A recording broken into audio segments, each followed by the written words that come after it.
Today we are going to worship the goddess.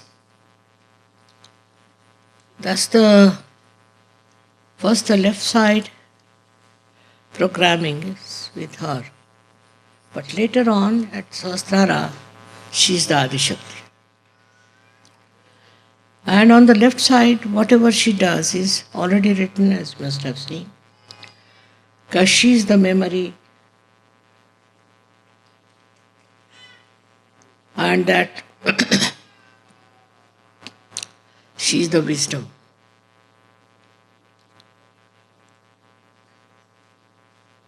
And that she protects is shown when she uses her power over the Ganas. So as you worship the goddess, you are also worshipping Sri Ganesha, who is the power behind her. But the greatest power that is belonging to the mother is your protection. Protection from all kinds of things. All the left-hand side protections are there. They are described, as you must have learned on the Devi Mahatmya, what protections she gives. So tremendous in her protecting power. And this protecting power gives you understanding how kind she is and how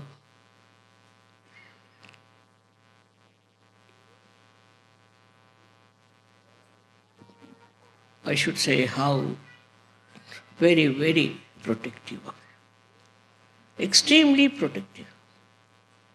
She'll guide you all the time that you should be protected. On the left side. And through her ganas, she looks after you. But on the right side also. Those who are on the right side, the goddess puts her powers to put you right,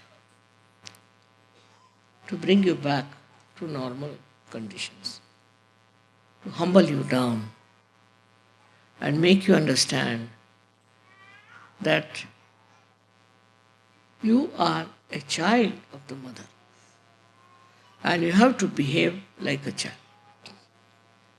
So the protection is also built in your body by ganas on the left-hand side and by reactions on the right-hand side. But the greatest thing is the blessings of the mother. The way she looks after you, the way she loves you, and the way she cares for you, which you should never take it for granted. You must meditate. You must meditate. It's very important. No question. Without meditation, you can keep yourself all right. It's no question. Meditation is the most important thing which must be followed.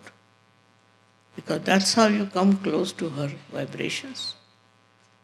Come to her, I should say, to her nature. Even animals are so sensitive to mother, very sensitive to vibration. Animals are. But human beings have their own understanding, have their own freedom, have their so-called intelligence, and they fall a trap to it. They follow things which they should not have. So what is necessary very much in the country like America is the devotion and bhakti. These two things are not there. Indians take to Sahaja Yoga and go deep down it. Because they know what is bhakti, what is devotion. All this ego and all that melts away. But this bhakti is to be enjoyed. I don't know how to create bhakti within. That I can't say. But I have seen people with bhakti they have achieved great heights, though it's a left side movement.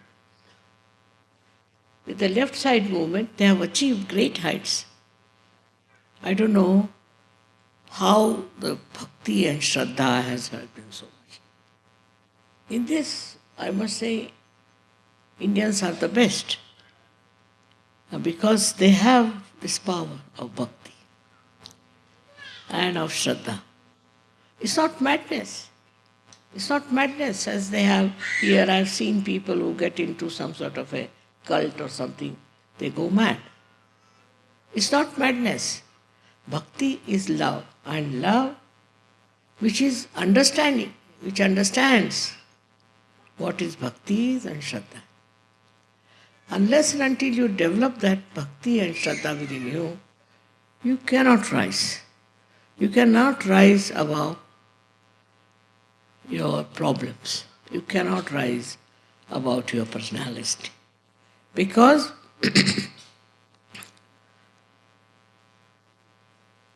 bhakti is something you cannot impose on anyone.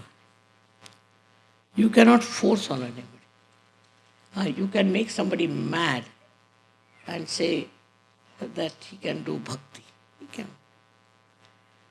You have to have all your qualities absolutely intact. You should be intelligent, you should be understanding, everything should be there. But at that time, the joy of bhakti is with it. And this joy of bhakti, when it starts flowing, Goddess herself enters into your being, I should say. I have seen people, bhaktas, many great saints in India, who achieved lot of heights. They've gone too far into it. And if you read about them, and if you understand them, you are amazed how, without any help, without any guidance, how could they go that deep and worship Devi? Worshipping is not just out of sheer reading or some sort of a chanting or anything, but it's the deep attention of your heart. I think it's spirit. If the spirit is awakened within you, you develop the bhakti and drop out all nonsensical ideas, all different things that have crawled into your head, but you just develop the bhakti. Now, Sahaja Yoga is a actualization. Sahaja Yoga is a sakshat, is actualization, in which you know whom to worship and whom to surrender. It's not blind in any way. Whatever is blind bhakti can take you to any kind of nonsense. And that's how many cults have come up, these things have come up. But that's not a thing that sees, that knows, that understands. It should be understood by your intelligence, by all your qualities. What is your bhakti's like? Now we have, through Kundalini awakening, reached a very great height, I must say, of understanding of bhakti, the power of bhakti. The greatest power of bhakti is that it protects you. It protects you. Those people who are suffering from any kind of trouble, any kind of problems, just get out of it. Because this bhakti of yours gives you the right type of understanding. The understanding of yourself. Also the understanding of surroundings. Understanding of the whole universe, I should say. Why people behave like this, why they are like this. All this can be solved through your bhakti.